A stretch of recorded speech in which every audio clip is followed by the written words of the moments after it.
Hello friends, இந்த வீடியோவில் கோவக்காவுடைய பெனிஃபிட்ஸும் அது எப்படி செய்யலாம் அப்படின்ற தகவல் தான் இந்த வீடியோவில் நான் கொடுக்க போகிறேன். பார்க்கலாம் வாங்க. அதாவது அந்த காலத்துலலாம் இந்த கோவக்காய் இதனுடைய நன்மைகள் என்னன்றது பல பேருக்கு தெரியாமல் இருந்துச்சு. எந்த இடத்துல வேணாலும் ஈஸியாக விளையக்கூடிய ஒன்று. அந்த புதர்கள்லாம் நிறைய கோவக்காய் செடி நம்ம பார்க்கலாம். ஆனால் அப்போல்லாம் என்ன பண்ணாங்க அப்படின்னா, ஆடு மாடு அந்த மாதிரி அனிமல்ஸ்க்கு தான் இந்த கோவை இலைகளையும் கோவைக்காயையும் பறித்து போட்டுட்டு இருந்தாங்க.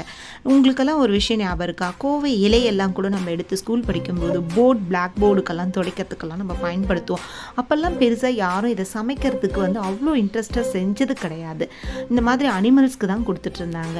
பிறகு இதனுடைய நன்மைகள் நிறைய பேருக்கு தெரிய ஆரம்பித்த பிறகு தான் நம்ம உணவில் சேர்த்துக்க பழகினாங்க. இதில் எவ்வளோ நன்மைகள் இருக்குது தெரியுமா? அதாவது ஆன்டி ஆக்சிடென்ட் நிறைஞ்சு இருக்குது. அது மட்டும் இல்லாமல் பீட்டா கரோட்டினும் இருக்குது கோவக்காயில்.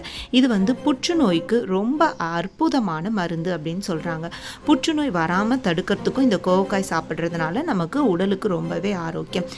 சுகர் பேஷண்ட் எல்லாம் இருக்காங்க, டயபெட்டிஸ் பேஷண்ட் எல்லாருக்குமே இந்த கோவைக்காய் ரொம்பவே நல்லது. வாரத்தில் 2 தடவை நம்ம இந்த கோவக்காயை உணவில் சேர்த்துக்கிட்டோம்னா சுகர் பேஷண்ட்டுக்கு ரொம்ப நல்லது.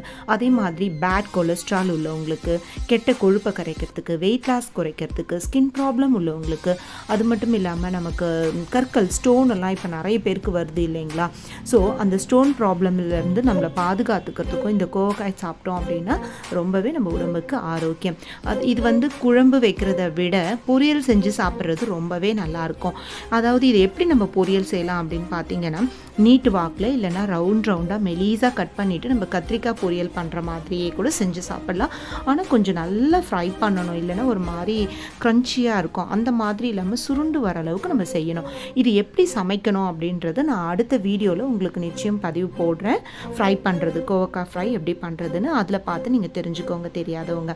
அது மட்டும் இல்லாமல் இப்போ நம்ம ஸ்கின் ப்ராப்ளம் இருக்குதுன்னு வச்சுக்கோங்களேன், இந்த இலையை நம்ம அரைச்சி அந்த ஸ்கின்ல அப்ளை பண்ணுறது மூலயமா அந்த அலர்ஜி சீக்கிரமாக குணமாகுதுன்னு சொல்கிறாங்க. மலச்சிக்கல் உள்ளவங்களுக்கும் அதே மாதிரி குடலில் இருக்க ப்ராப்ளமை சுத்தப்படுத்துறதுக்கும், குடலில் இருக்க கழிவுகளை எல்லாமே சுத்தப்படுத்துறதுக்கும் இந்த கோவக்காய் ரொம்பவே யூஸ்ஃபுல்லாக இருக்குது. அதே மாதிரி பார்த்திங்கன்னா ஹார்ட் ப்ராப்ளம் உள்ளவங்களுக்கும் கோவக்காய் நம்ம உணவில் சேர்த்துக்கிட்டோம்னா அவங்களுக்கும் ரொம்பவே நல்லது. இந்த மாதிரி ஒரு விஷயம் இல்லை, 2 விஷயம் இல்லை, கோவக்காயில் அவ்வளோ அற்புதமான மருந்துகள் நிறையவே நிறைஞ்சிருக்கு. ஸோ கோவக்காய் பிடிக்காதவங்க தயவு செய்து இதனுடைய நன்மைகள் தெரிஞ்சுக்கிட்டு இனிமேல் நீங்கள் சாப்பிட ஆரம்பிங்க. இது நம்ம ஃப்ரை பண்ணி சாப்பிட்டோன்னா ரொம்பவே டேஸ்ட்டு சூப்பராக தான் இருக்கும். ஆனால் நம்ம எப்படி செய்யணுமோ அந்த விதத்தில் செஞ்சோம்னா நிச்சயம் எல்லாருக்குமே பிடிக்கும். நீங்கள் மறக்காமல் அடுத்த வீடியோவில் என்னுடைய கோவக்காய் ஃப்ரை எப்படின்றத பார்த்து தெரிஞ்சுக்கோங்க. நீங்களும் அதே மெத்தடை ஃபாலோ பண்ணி செய்யுங்க. நன்றி, வாழ்க வளமுடன். அடுத்த வீடியோவில் அடுத்த தகவலோடு சந்திக்கலாம். பாய்.